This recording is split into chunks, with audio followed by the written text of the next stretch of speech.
Okay, here we are in Project Cars 2. I'm rolling in the Nissan GT3, because that's the car I'm going to use for both for the test between uh, Project Cars 2 and AMS2. And it was always the most difficult of the GT3s for me to drive on with a controller. But all that has changed. In this particular case, so we're running everything with stability off and traction control off to do a comparison of the difference in traction between the two applications. It's the same Madness engine, but AMS2 has improved it. There's been a lot of talk, well, not a lot of talk, but every so often I see videos or something where somebody is saying oh, it still doesn't have, it still feels strange, or the car is still sliding. And I don't know how that's even possible, because uh it doesn't slide when you're using a controller. And we have short sticks and everything like that. So I mean, it'll slide if you drive crazy or something like that. But that's why I'm doing this comparison, just to talk about it, because Project Cars 2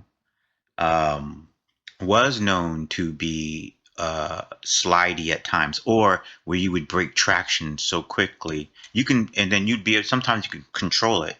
But that was like the known thing. Like, wow, that is hard. It's hard to control sometimes the traction in Project Cars 2. So I'm just going to show a comparison, because I'm going to drive. We're at Alton Park, and we're going to drive the GT3 with. We're going to do a flying lap in both apps, and with stability off and traction control off, and using my basic setup, whatever setup is available in those apps, and so let's rock and roll. Enough of that. Tires are already warmed up. I already did a warm up lap. Tires are already warmed up. As you see, the tires are on authentic, damage on visible only, but tires are on authentic. So we should have some good results. All right. So let's rock and roll.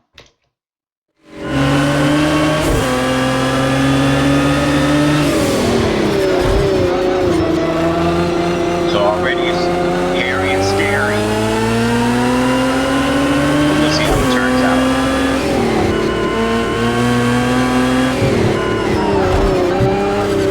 Now, this is not about trying to drive like an alien or something, but trying to drive in some realistic fashion.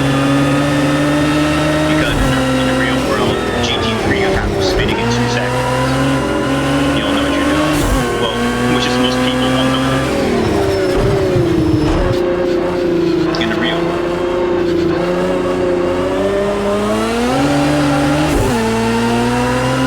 Alright, so let's keep on going.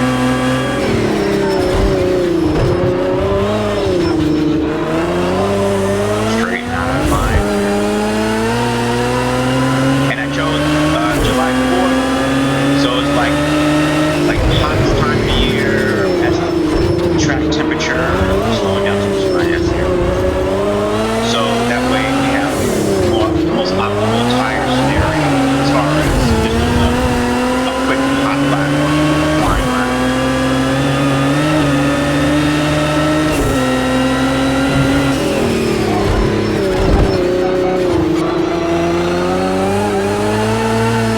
Yeah, baby, come on.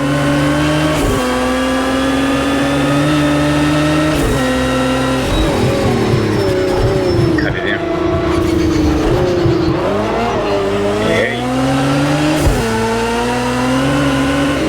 All right, now let's see if we can get a replay on this. But hold on. Oh, okay. All right. So what I want to do is let's control our camera. Let's go into our tires real quick. So just bear with me, because I just want to get a good camera angle for the tires here. All right. Right around there, something like that. Okay, and we're just going to travel with the tire.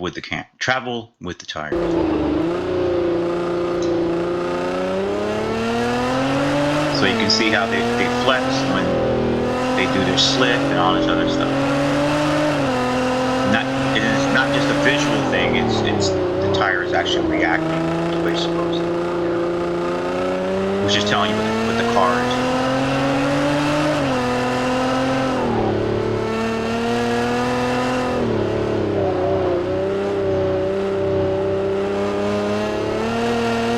And it held together really well. The issue I know I would have with everything off, which is what I usually do, is if, just like in the real world, if you tap another vehicle, more than likely it's going to send you into a skid or shove or have you careening off track, which is actually what happens in real races. That's why you're watching a real race, and as soon as they have contact, somebody's going into the guardrail or somebody's going off track. So you don't have that artificial, well, not artificial, well, it would be artificial because they have TC, just as the TC is on in the regular setup, and some level of stability control, but not that much where if you come into contact with somebody, that your car still somehow you're just still going straight. So I think Project Car 2 on this flying lap did a good interpretation of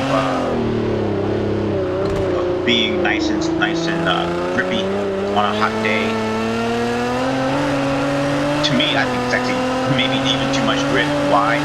I can imagine sending my small car, one of my small cars in real world around Alton Park, and having roughly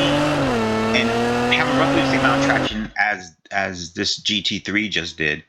But this GT3, I'm like almost full throttle on a lot of the stuff. In the real world, I'd probably be dead. I'd be off that track, not even on first or second turn or something like that.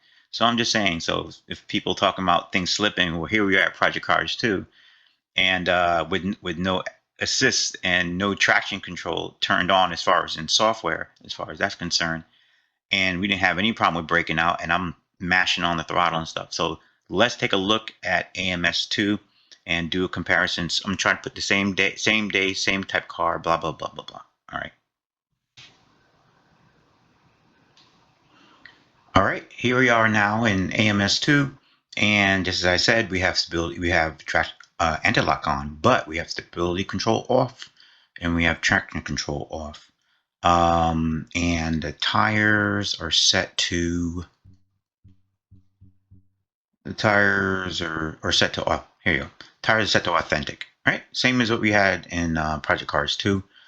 The car is warmed up, or in this particular case, the tires are warmed up. We're rolling with the GT3. AMS2's GT3 at Alton Park at the same time, 4th of July. Same date, 4th of July, and same time at 10 a.m. So we got good temps out. The car's sticking pretty good. Feels good. Feels different. The tires feel more complex. That's the best way to describe it. There's more of a sense. There's a sense of, you get even more of a sense of when you have traction and when you're about to lose traction. So those two things, how much traction you have more of a sense of that through the motion of the car and through the vibration. And when you lose traction, there's more information about that through the motion of the car and the vibration. So it's like it's more granular as far as the information that Project Cars 2 gives you. That's off the get. All right, so let's do a flying lap, and then we'll take a quick look at it through the replay. And here we go.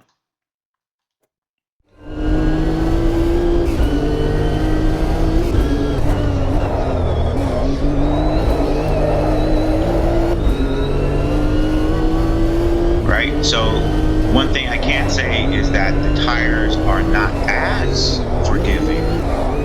They're not slippery, but they're not as forgiving as they are in Project Cars 2, which is, so in other words, the cars don't come across as if though, hey, I can just drift around this corner, because you can't actually do that in a real car. You can slide it out, of course, but if you're not a pro driver, then you're just going to go into the wall. It feels good. I'm heavy on the throttle as I was before. Trying to straighten everything out. You can feel it sliding out there. But I felt it. That was the main thing. I felt it sliding out, so I lifted, bring it down.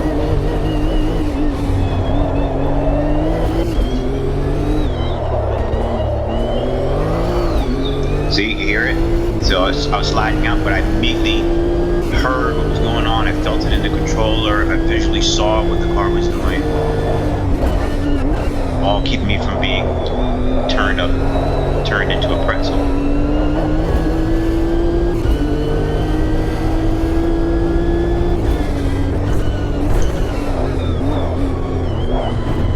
Take it outside. There you go. Lie it down there. All right, so let's take a look at the replay. Let's get in chase mode. Take a look at the camera.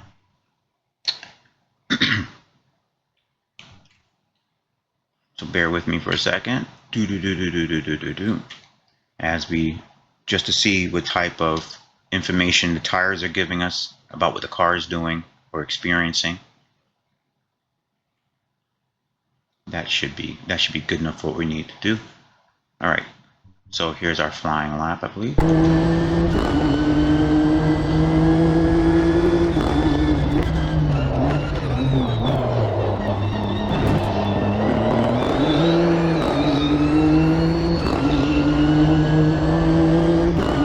So it's a good comparison. Both cars, if I didn't know what I was doing, then yeah, I could put myself easily off track. Get over this angle from here. And you can see the difference flex going on in these tires compared to Project Cars 2.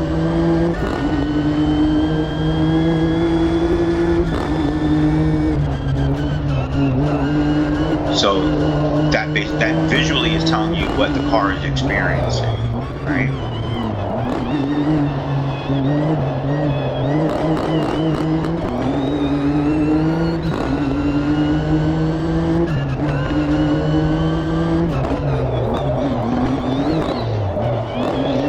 This is where I could have slipped up, but I didn't even touch the grass and still survived it. Hauling like a mug.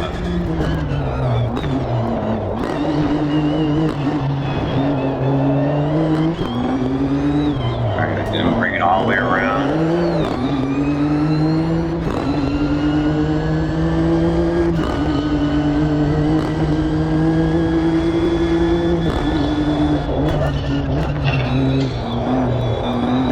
These tires are digging deep.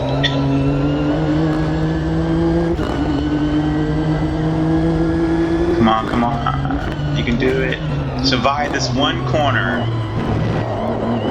Look at the tires digging deep. Whoa. So there you have it. So for me, I'm running I'm not an alien, and nothing even close to anything like that. But at the same time, I'm at max throttle sometimes. I'm trying to push the car and everything like that. And it feels it actually feels a little. I would say AMS2 traction feels a little bit. It has a little bit. The car feels like it has a little bit more traction. I would describe it as the car feels it has a little bit more weight. That's what it feels like to me. Car feels a little heavier on the road. That's what it feels like. Because it'll still break out. But it breaks out that lateral slip. You can really feel that. You can feel where the car's leaning on the tires and the tires are flexing. And you feel that's actually a dramatic feeling. It's so many more times more than it was in Project Cars 2, that leaning on the rubber while it's still gripping. You can feel the car, visually see the car turn, but while your tires are still on the same track. And then you instantly feel when it slips, when it snaps, when that little grip goes, you feel it, and then you feel when it comes back again, which is very complex. So it's once again, it's much more granular as far as the information than Project Cars 2 is. Now, Project Cars 2 I like it a lot. I like a lot, and I like the sense of traction. I like how the audio and the visuals, I got how that feeds in, and I like what they did with AMS2. I didn't like what they were doing when they were first, like last year, and doing those different builds and stuff like that. But the 1.63, they really showed everybody that this is what we've been working on. You may not have been experiencing it during the last 2 years, but this is what we've been working on, and patow, here it is. So uh, it is it's more it's more traction than in Project Cars 2, and way more, multiple times way more traction information than Project Cars 2. Um, and I believe Project Cars 2 is if you know how to set up your car and everything. Matter of fact, I think Project Cars 2 is it through the setup you have way more flexibility than you do in AMS2, because Project Cars 2's setup menu is massive. Um, so and it still feels, to me, it still feels believable. I know if I jumped in somebody's sedan and decided to jump on a highway or something like that, and then start full throttling that thing and go and then going off ramp and then going into side streets and stuff like that, flooring this thing, I'd be wrapped up around a tree in 2 seconds. So I'm not sure. I think on a larger context, I think either people are personally, I think either people are pushing, uh, trying to push titles. In other words, I'm always moving the bar. So AMS2 is it's always going to be known as, oh no, it doesn't have good grip. So no matter what they do, it doesn't have a good grip. It doesn't have good grip, right? Although I remember when ACC came out, people were talking about, oh, it's so hard to control the cars. As soon as you hit the grass, you're sliding. I remember everybody was talking about that. But now all of a sudden it's the gold standard when it comes to like, oh, it's like those days didn't exist when people complained about it. It's just, oh no, it's not, well, ACC kind of a thing. So has grip, has massive grip. I think personally, I think Project Cars 2 and AMS2, I think they actually have more. I think they have more grip than realistically, honestly. Um, because I remember my brother used to do a lot of sports driving and stuff like that, and he belonged to different clubs, and they would race at tracks and stuff like that. And they actually had like classes where they would race different types of, or learn or train to race different types of cars.